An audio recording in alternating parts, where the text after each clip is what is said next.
కాసేపట్లో Erravalli farm house కు KTR Harish Rao వెళ్లనున్నారు. SIT నోటీసులపై చర్చించే అవకాశం ఉంది. రేపటి విచారణకు కేసీఆర్ వెళ్లాలా వద్దా అనే దానిపై చర్చించే ఛాన్స్ ఉంది. విచారణ అధికారిని సమయం కోరేదానిపైన చర్చించే అవకాశం ఉంది.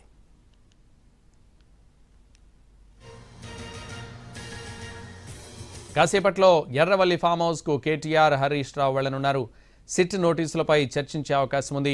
రేపటి విచారణకు కేసీఆర్ వెళ్లాలా వద్దా అనే దానిపై చర్చించే ఛాన్స్ ఉంది. ఇదే విషయానికి సంబంధించి మరింత సమాచారం మా crime input editor Ramesh Vaitla phone లైన్లో అందిస్తారు. రమేష్, అయితే సిట్ ఇచ్చిన నోటీసుల పైన ఈ మరికాసేపులో కేటీఆర్ తర్వాత హరీష్ ఇద్దరితో పాటు కొంతమంది ముఖ్య నేతలు కలిసి మరికాసేపట్లో ఎర్రవల్లి ఫామ్ హౌస్ కు వెళ్ళబోతున్నారు. అయితే ప్రధానంగా దీనిపైన చర్చించబోతున్నారు. ఎందుకంటే సిట్ ఇచ్చిన నోటీసులు దానికి సంబంధించిన వ్యవహారం పైన ప్రధానంగా చర్చించి ఫర్దర్ గా ఎలా ముందుకు వెళ్ళాలని దానిపైన కూడా చర్చించే అవకాశం కూడా కనబడుతుంది. అయితే రేపటి విచారణ సంబంధించి విచారణ అధికారిని సమయం కోరే అవకాశం ఉందా, లేకుంటే రేపు విచారణకు హాజరు కావాలా వద్దా అనే దాని మీద ప్రధానంగా చర్చించి ఒక నిర్ణయాన్ని వీళ్ళందరూ ముఖ్య నేతలందరూ కలిసి అటు కేసీఆర్ తో చర్చించిన తర్వాత ఆ విషయాన్ని సిట్ అధికారులకు తెలిపే అవకాశం అయితే కనబడుతుంది. అయితే ఇందుకు సంబంధించి ఈ ముఖ్య నేతలందరూ ఎర్రవల్లికి వెళ్ళిన తర్వాత అక్కడ సమావేశం తర్వాతనే సిట్ అధికారులకు సమాచారం అంటారు.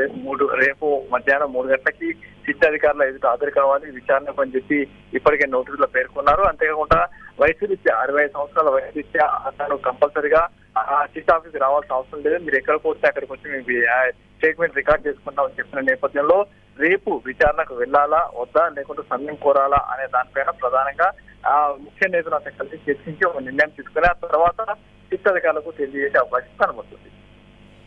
Thank you Ramesh.